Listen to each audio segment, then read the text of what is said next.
First, I want to welcome you and thank you for joining us today. I'm Lindsay Haas-Bracciali. I started a company 10 years ago called Avocations. We were one of the first disability staffing and recruiting companies that serve companies nationwide. Over that time, we've helped over 5,000 people get jobs, and one of the companies that we have the honor to virtually recruit for is Quest Diagnostics. And our point of contact and fearless leader over at Quest Diagnostics is Linda. And can you take a moment to introduce yourself and explain the mission behind what you do? Sure. Thanks for having me. Appreciate it. So my name is Linda Becky, and I've been with Quest Diagnostics going on 20 years now, and have kind of in my day job a dual role of employee relations and inclusion. But as it relates to this, I also lead our disability inclusion employee business network called Diversabilities. And as Lindsay alluded to, one of the things that we do through Diversabilities is we have an autism hiring initiative that's currently in 3 of our laboratories around the country.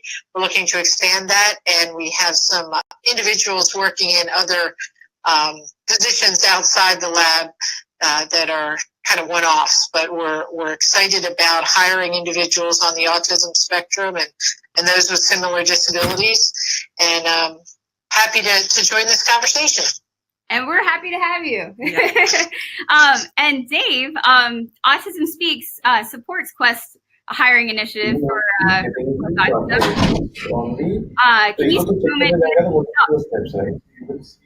Sure, and I apologize if there's any background noise. As part of my job, I get to do cool things, and today I'm at Microsoft's office in New York City, not related to employment, but helping them on a project on a hackathon that they're hosting.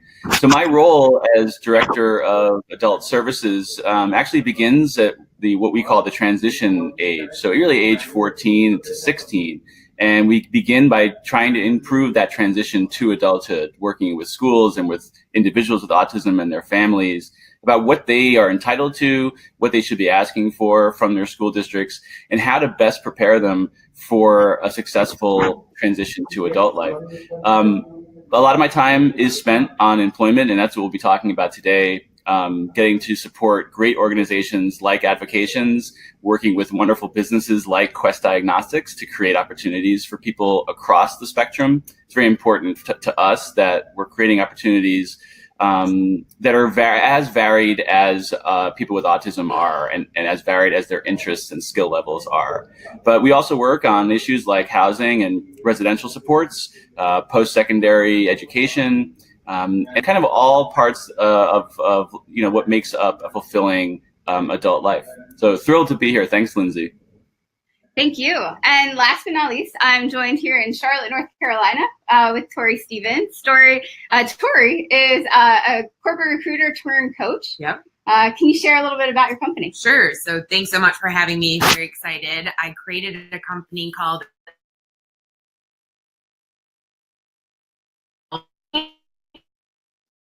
while you in the middle constantly have to be evolving yourself as a person throughout your life. And so being able to work with people from a communications and a confidence and a connection perspective so that they can navigate their career transitions.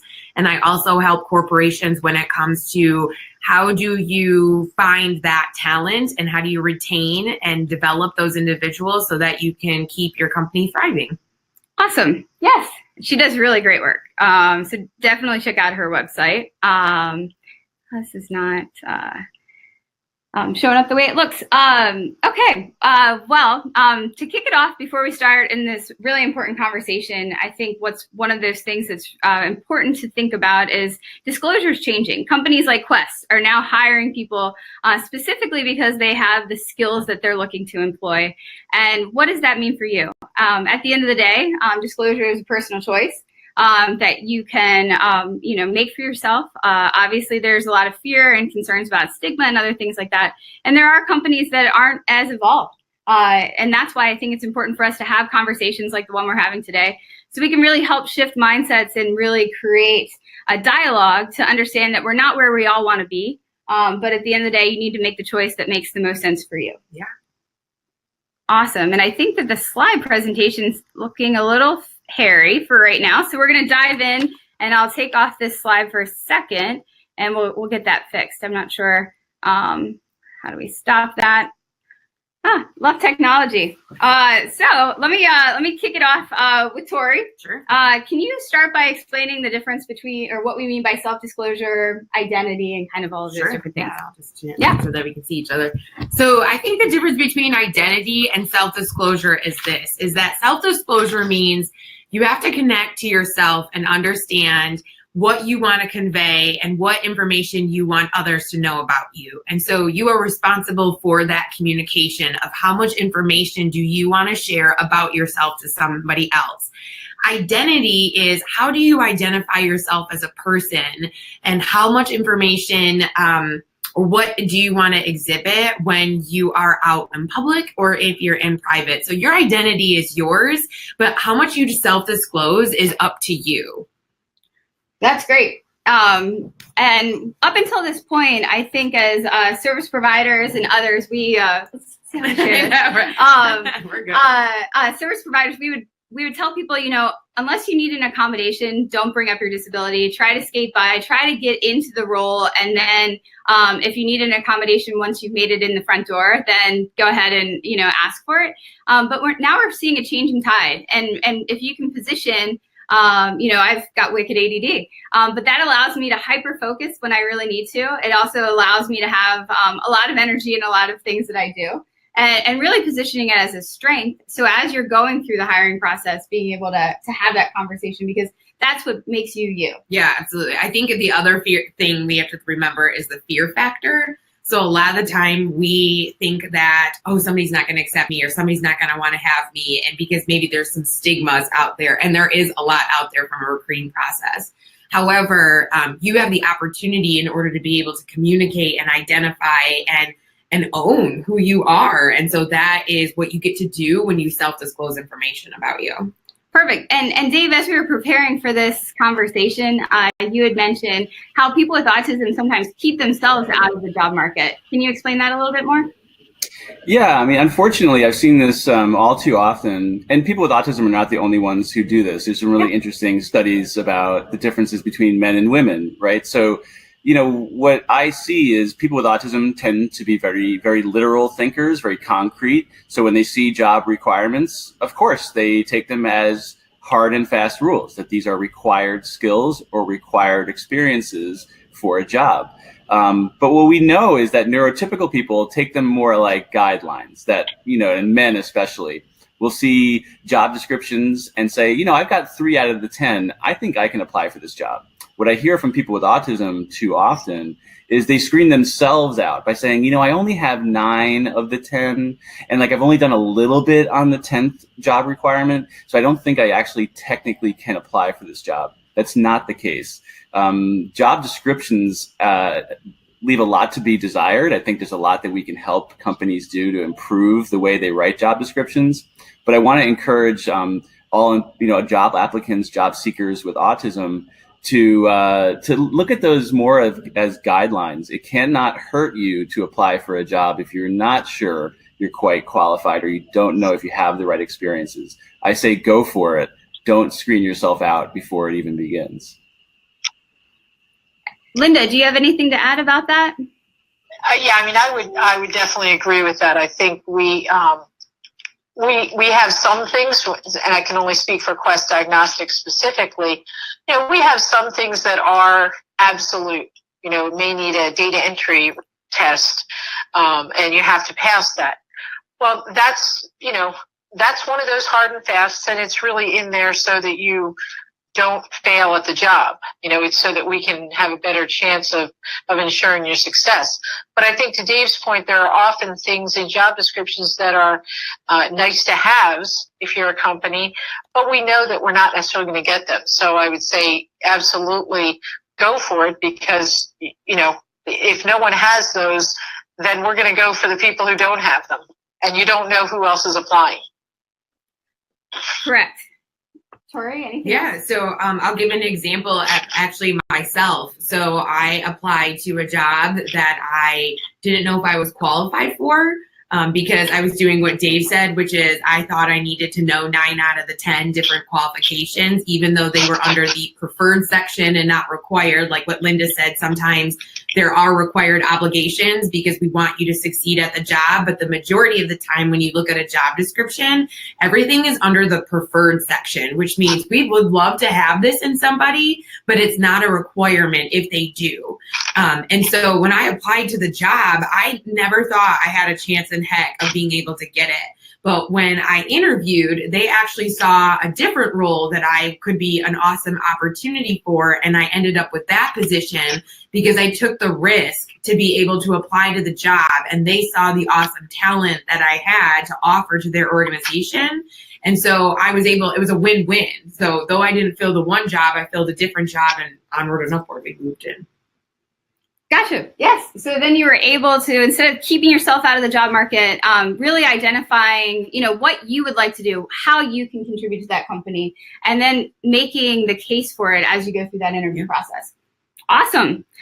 So that leads us into why self-disclose. So with Linda, why is self-disclosure important to companies like Quest Diagnostics? So for many reasons, some of which will feel a little less important perhaps to a job seeker than others.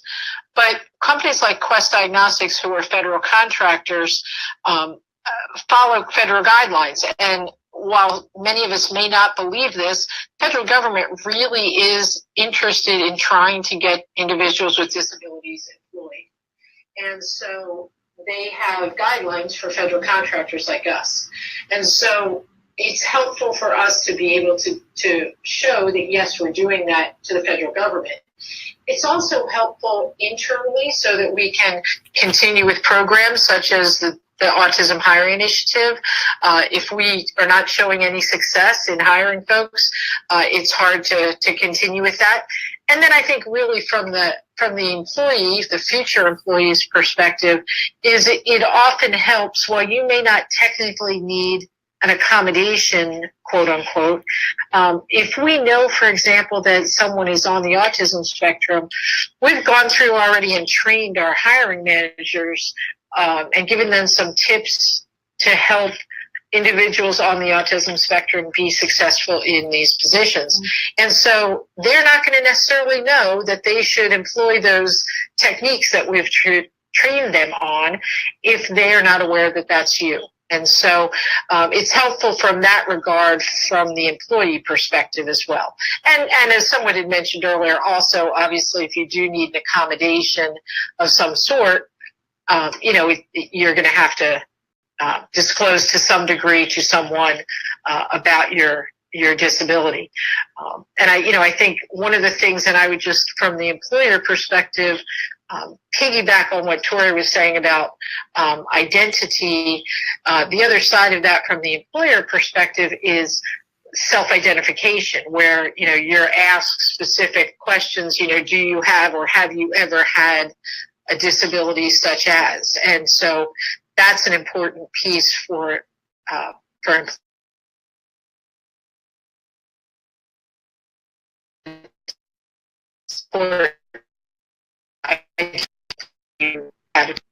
Right. No, that brings up a really good point. I think in doing the virtual recruiting for Quest Diagnostics, that's specifically trying to find talent and those on the autism spectrum, it amazes me that you guys have so many opportunities and we have a hard time finding people. So if you're out of work, and Dave, maybe you can help me out with this, how do programs like Quest Diagnostics really help the autism community in terms of understanding where the opportunities may lie in their communities?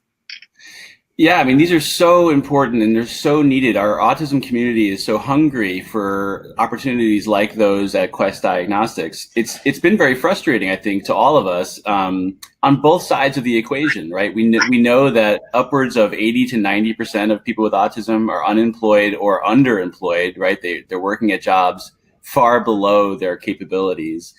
We have companies that are genuinely interested, that genuinely want to recruit people with autism and other neurodiversities, right? This is not out of charity. Companies have caught on to the fact that neurodiversity, just like other types of diversity, make them better businesses. and it helps the bottom line. So for the first time in a long time, these employers truly are seeking you out, and they're having trouble finding, where's the autistic talent pool?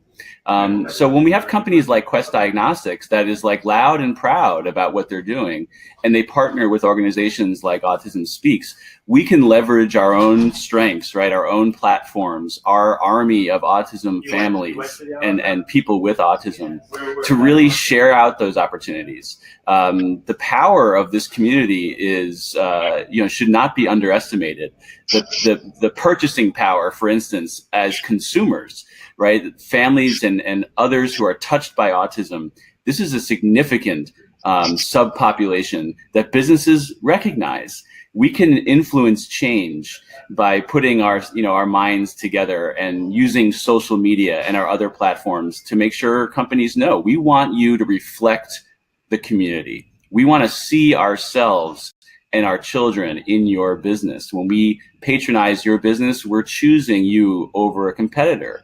That's significant power that we have.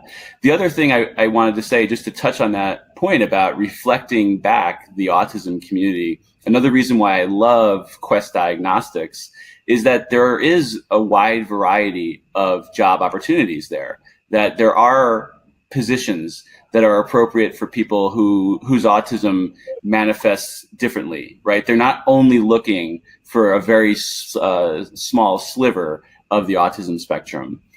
There are opportunities there that can be a good fit for many people on the spectrum. And I talked to Linda about this quite a bit.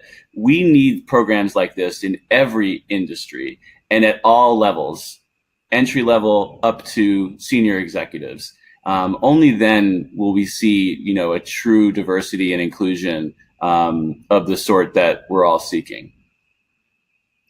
I think that's a huge point, and it ties into one of the questions we got in the chat box, which is how are nonverbal people on the autism spectrum being captured as employees? I think with companies like Quest and others, really matching the skills to get the job with the skills it takes to do the job will assist with that. Obviously, as hiring processes happen, we make people jump through a lot of hoops, right, Tori?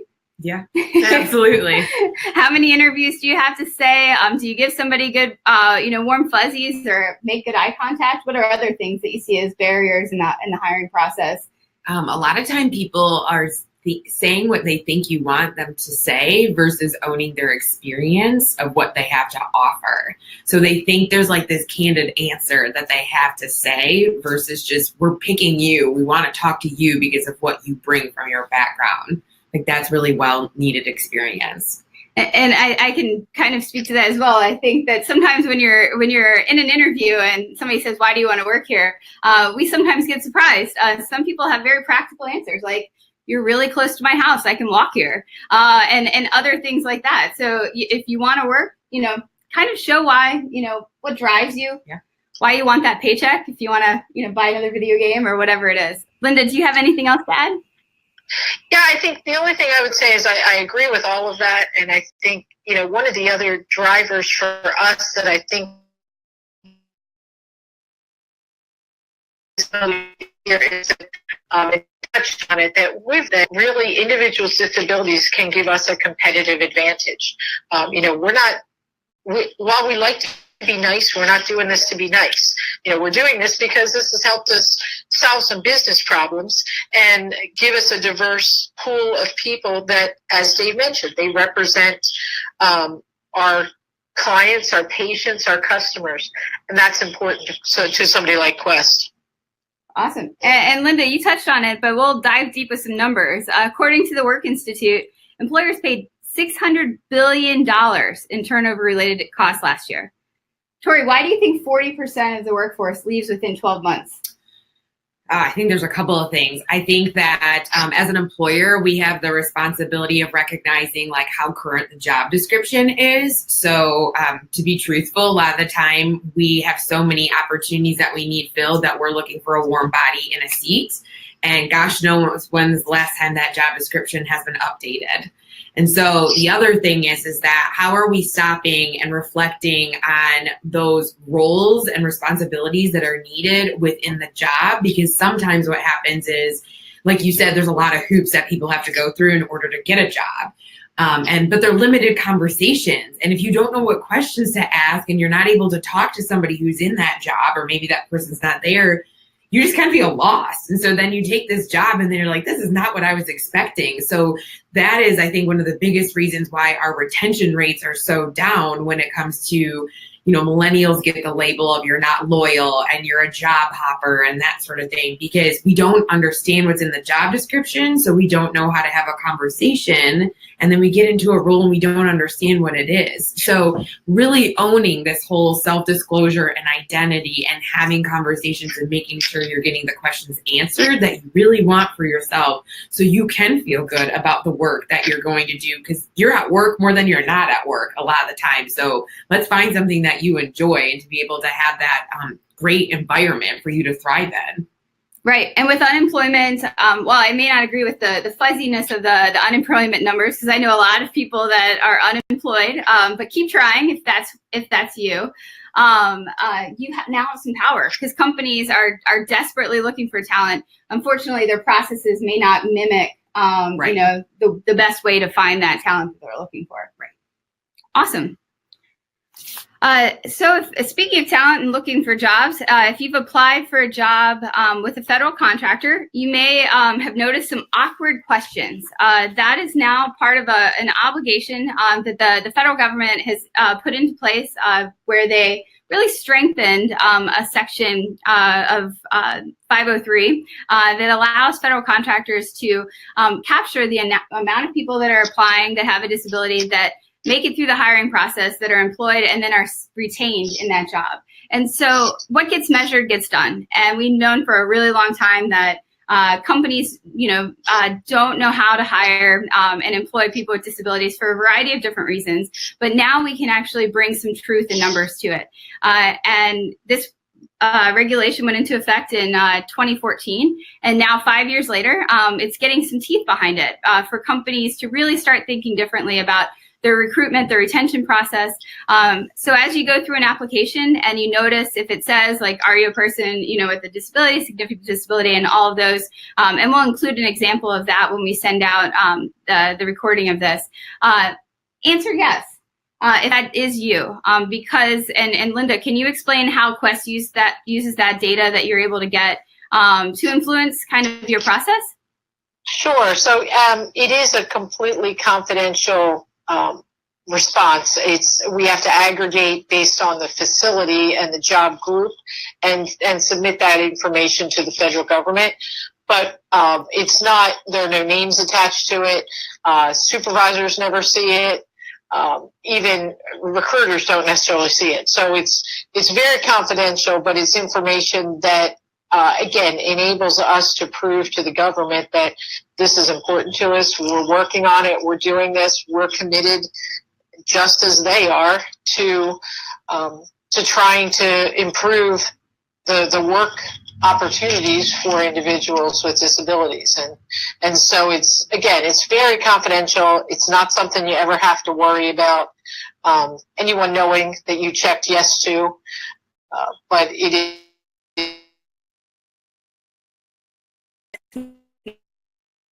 To give you the government to sort of roll this out to their federal contractors, they had to prove that it was possible. And they went from 0.01% of people with disabilities, and then kind of a staggering range, about 1%, to now over 14% of their workforce, which is, one of the largest workforces in the world, that's inclusive of people with disabilities. And so being able to gain that momentum, have that snowball effect, and really understand that, we tried this, we tried that, this is working, what can we do more of or less of? Awesome. And I think the other piece of that that's important to know is that the government's expectation is that you have a percentage of employees in every job group. So from the very entry level all the way up to senior management, the expectation is the same, that there will be individuals with disabilities in all of those jobs.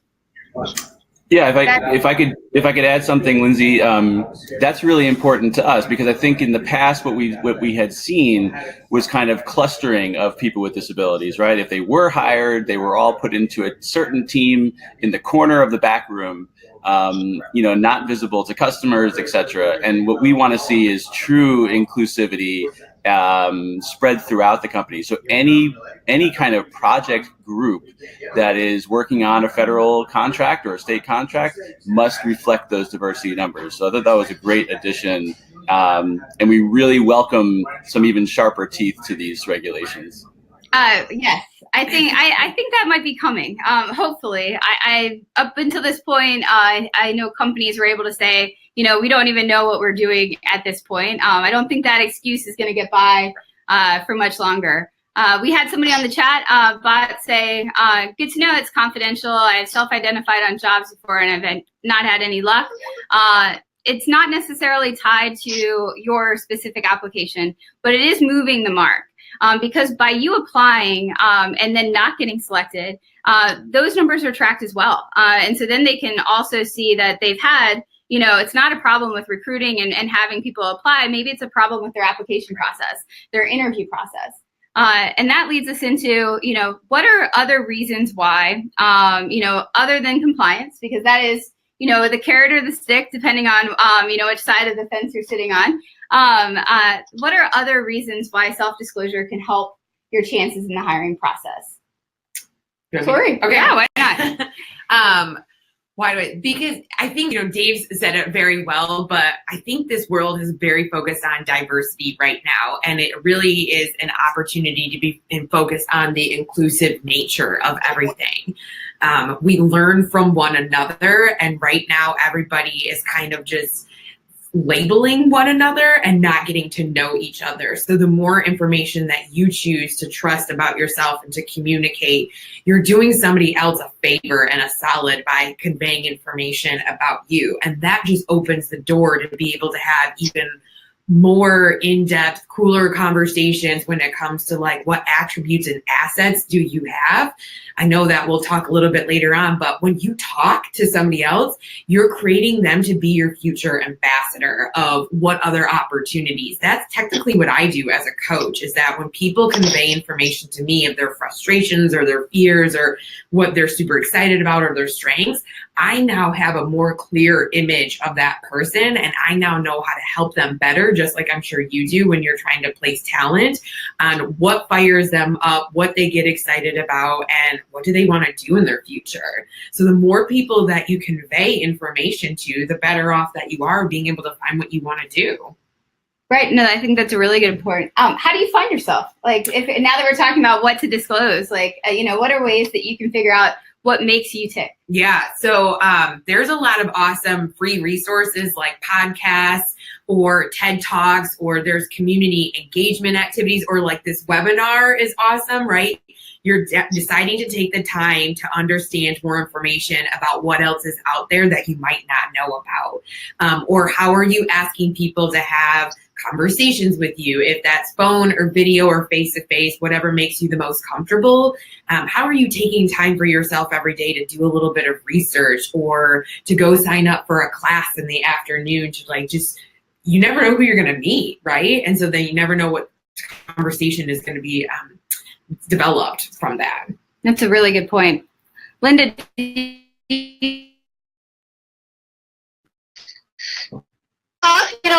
it's going back to the ambassador piece that Tori mentioned. I think one of the things that we try to do to enhance that is training, as I had mentioned earlier, for our employees, but also for our leaders, but also for employees, so that folks can talk to their friends. To Dave's point, it's hard to find folks. It's hard to get them in the door. And so the more that we can do to let people know, and things like this certainly help. Things like social media certainly help to help build the idea in the disability community. Yes, and raising the bar. I think for far too long, and I'll get off my soapbox in a second, we settled for too little and low of opportunities for people. And now that companies are coming around because they see it as a way of, branding themselves differently and being competitive, we really need to own it as the disability community to say that, let's do this, but in some ways on our own terms. Yeah. You've defined us for this long, let us own this definition. Yeah. Absolutely. I think I just keep thinking of the words like cause and effect in my head. you want something different to change, this is the opportunity, if you own it, that it will change for you now and in the future. Yeah, if I could jump in for 1 second, there's an interesting challenge here. I think there are companies that want to tell the success stories, right, of the people with autism and other disabilities they've hired. But even if you've chosen to self-identify and then even disclose your autism to your coworkers or your manager, it doesn't necessarily mean that you want to be a poster child for this neurodiversity movement or that you want to disclose to everyone in your community. So, I want you to, encourage people to think, very thoughtfully about this. My point here that I want to drive home, though, is that it can have a much bigger impact than you might realize. Something that I've heard very often from the autistic community is we don't have a whole lot of role models out there. I don't know of a lot of people like me with autism like mine who have been successful.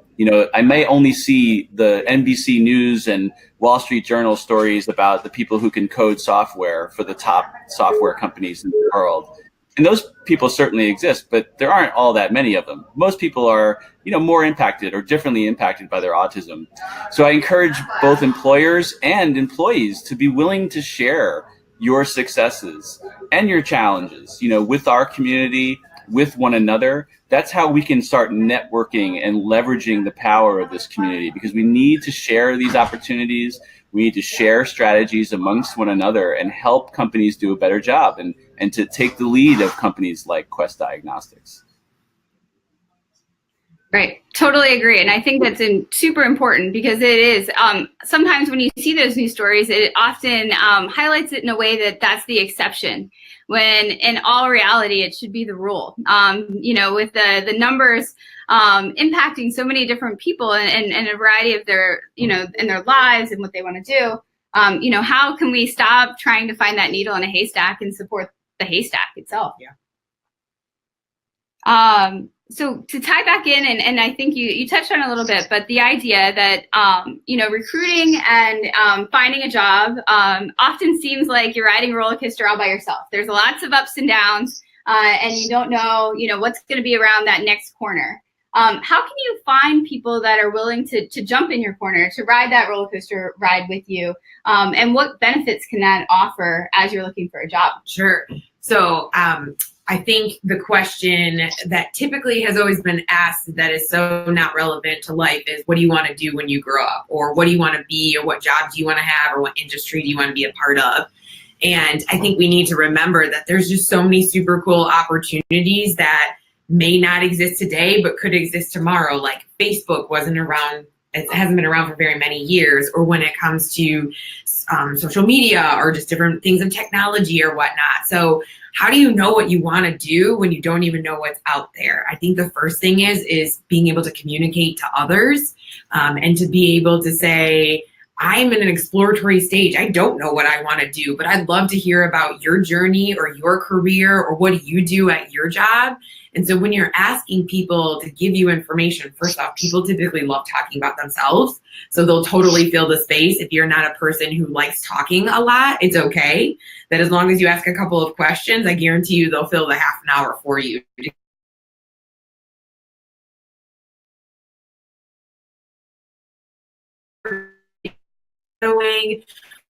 Or go to jobs, go to after work or in the evening, or workshops or webinars or programs or whatnot, just to hear what other people are saying and to see what other opportunities are out there. There's a ton of great resources that you can gain online just from the comfort of your home of researching information. But start seeing the words that gravitate towards you. What do you want to have in a job? And honestly, what I do from a coaching perspective, I ask people to write their own job description.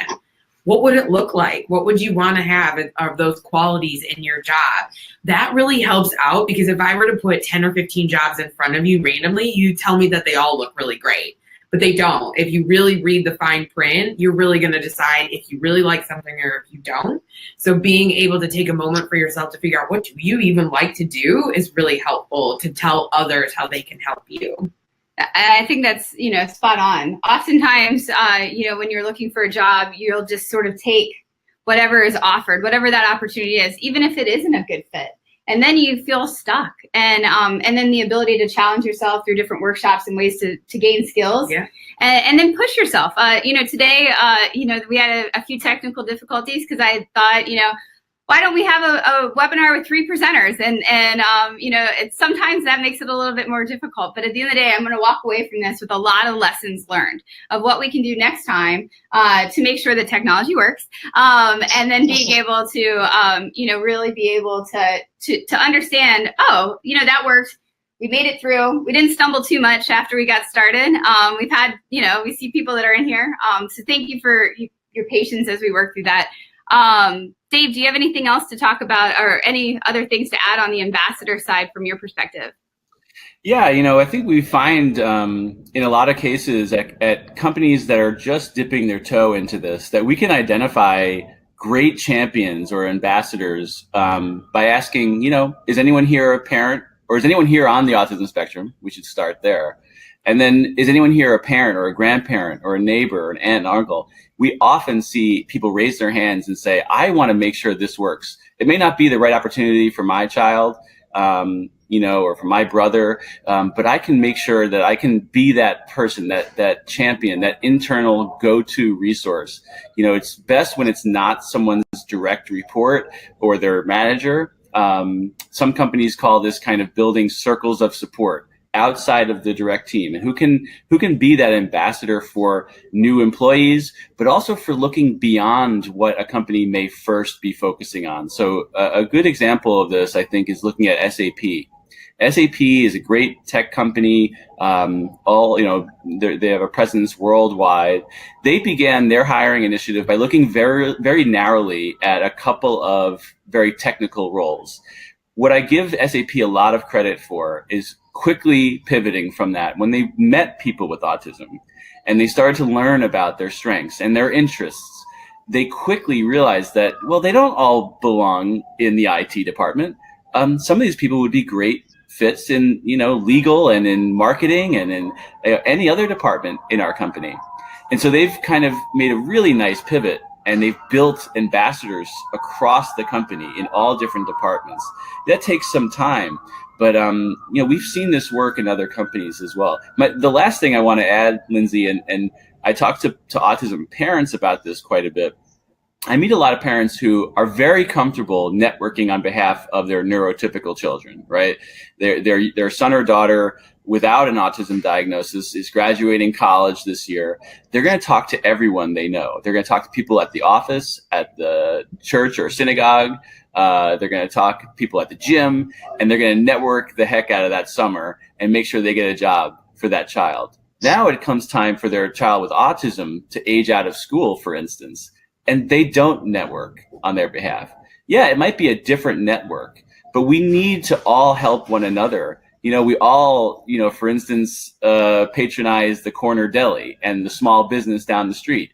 Okay, if that's a better fit for your child, use that relationship, leverage your strength, and make those networking opportunities happen for your child with autism as well. I think we as a community can do a better job of this for one another. So if you work at a business in town where your child is just simply, not qualified to work there, that's fine. You can still be an ambassador for others with neurodiversities and make sure that your workplace is more inclusive and more diverse, even if it's not a fit for your own child.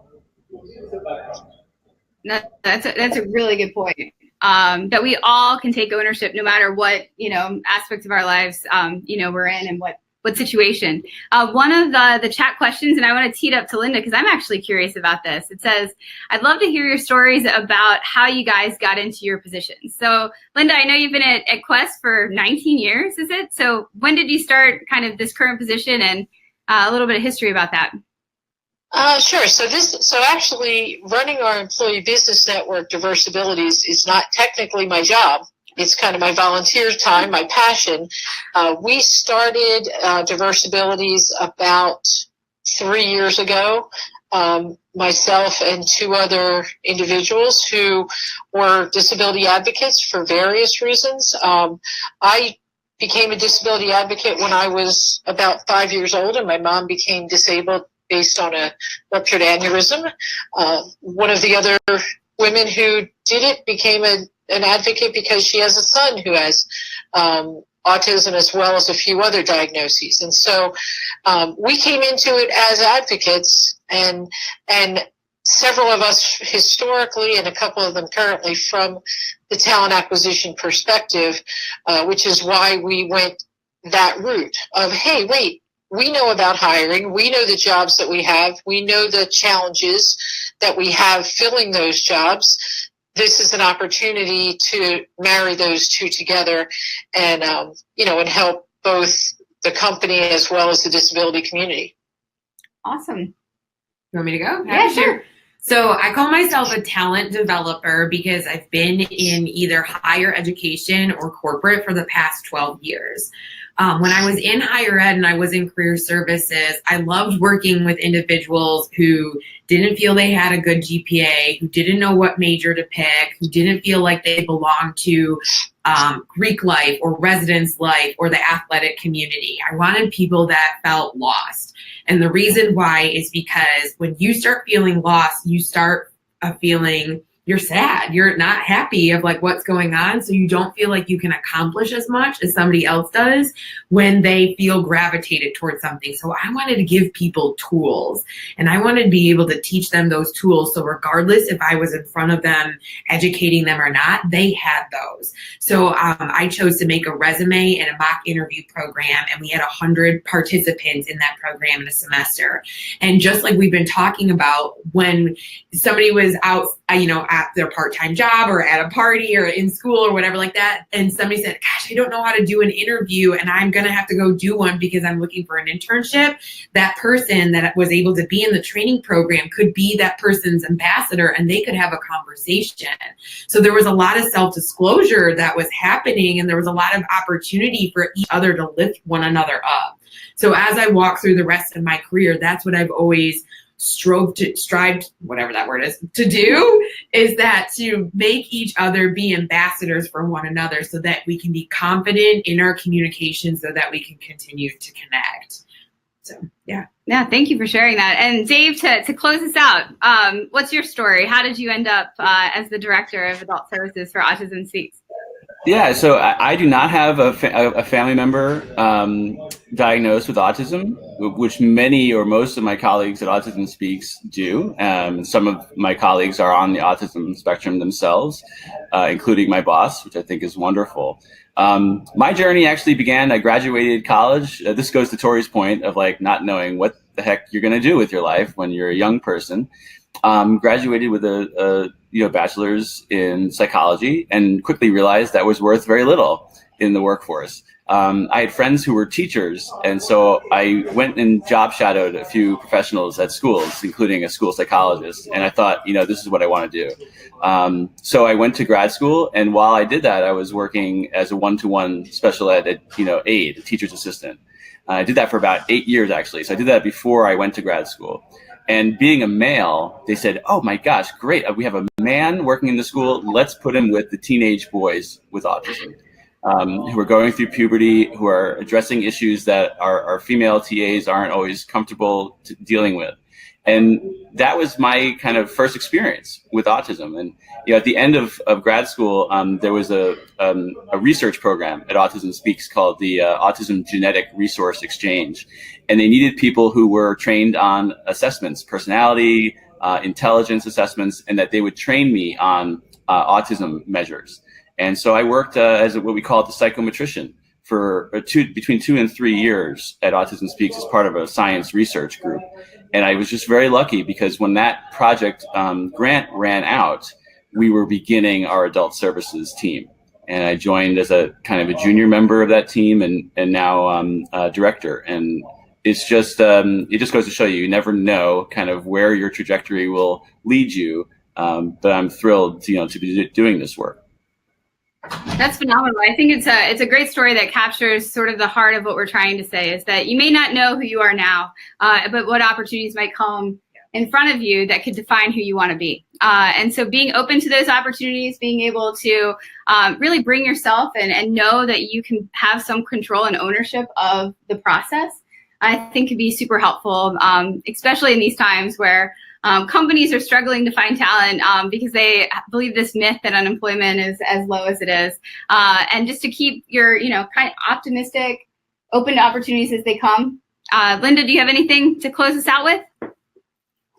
No, other than I think, I'm excited that this is happening. I'm excited that to be part of a movement, for lack of a better term, that I hope becomes just the norm of life, where hiring and working with individuals with disabilities and those on the autism spectrum just is, a normal way of doing business. And I look forward to that day and look forward to folks perhaps on the call, on the webinar, who are interested in pursuing careers.